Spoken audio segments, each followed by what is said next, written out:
Hi, good day. This is Miss LM and we're back again for another math video, and this is the continuation of our lesson about graphing linear equations into variables. And today, gagamit naman tayo ng X and Y intercepts. So when we say X and Y intercept, these are the points on the X and Y axis only, okay? So ano nga ba at paano nga ba natin ma-graph ang ating linear equation gamit lang ang X and Y intercept? So let's have our first example. 4x plus 3y is equals to 12.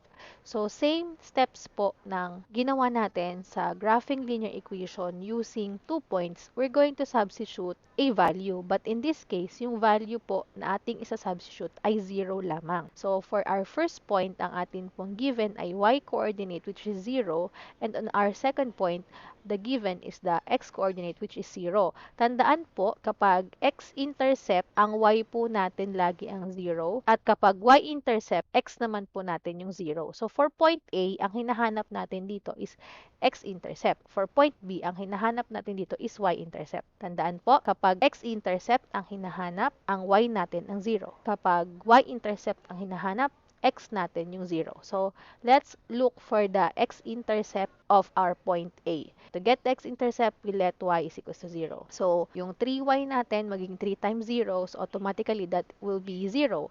Matitira na lang ay si 4x equals to 12, then divide both sides by 4.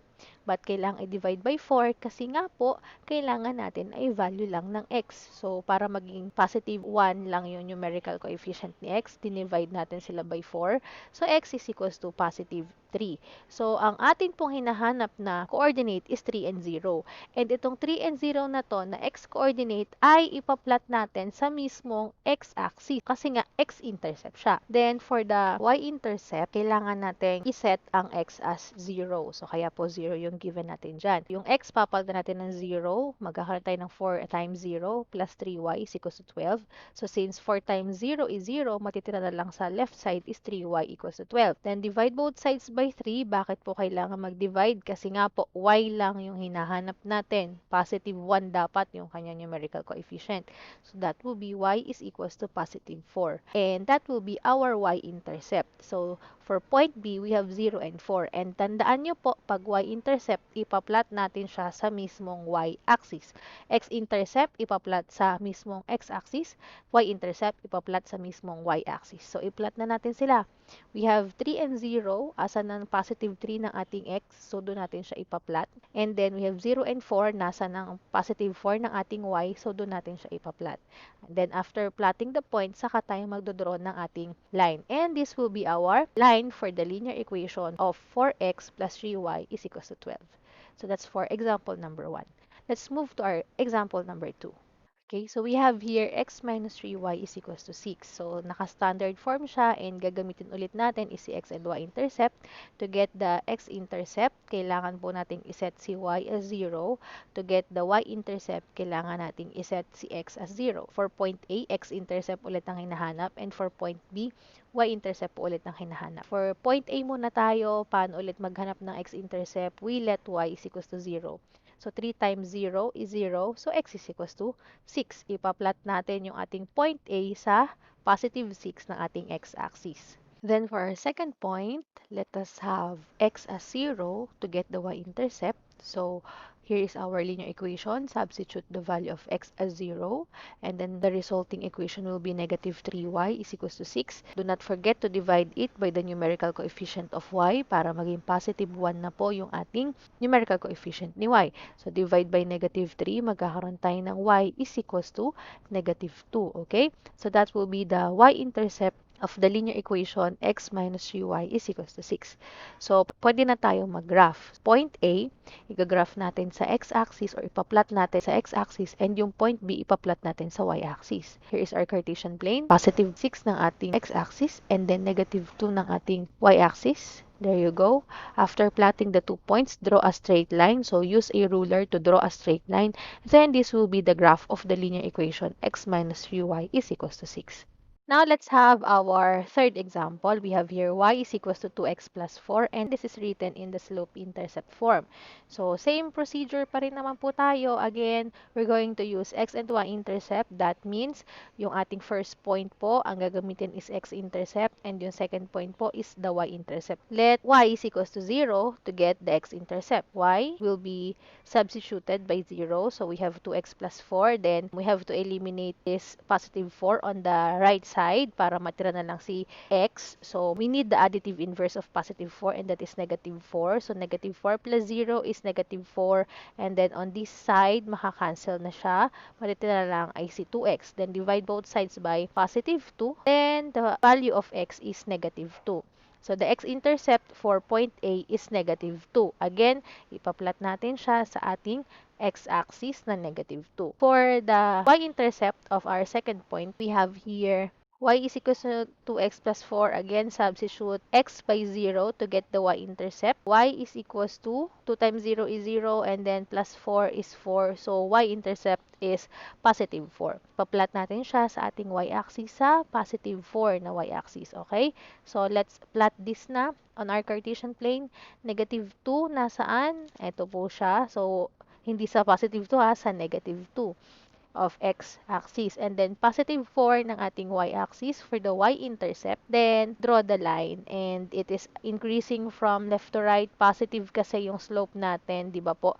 Kaya yan ay upward from left to right. And this will be the line for our linear equation on our third example. Y is equals to 2x plus 4.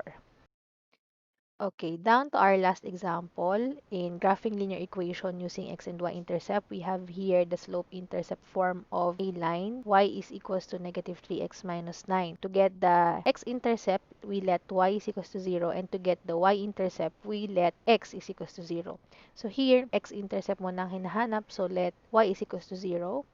So, substitute natin si y as 0. Then, kailangan natin ma-eliminate si negative 9 dito sa ating right side. So, add natin yung kanyang additive inverse which is positive 9. On the left side, we have 0 plus 9 is 9. And then, on the right side, makakancel na natin si negative 9 and positive 9. Matitira na lang po ay si negative 3x. Then, from here, since kailangan nga natin ay value lang ng x, divide natin both sides by negative 3. Okay? So, divide natin. Magkakaroon tayo ng x is equals to negative 3. 9 divided by negative 3 is negative 3. So, yung hinahanap natin na x-coordinate is negative 3 and ang ating x-intercept is negative 3 and 0. For the y-intercept, we let x is equals to 0. So, substitute natin kay x is 0. So, 3 times 0 is 0. So, automatically, y is equals to negative 9. So, yan yung ating ipaplat sa ating Cartesian plane. Yung ating x-intercept is negative 3 and then yung ating y-intercept is negative 9.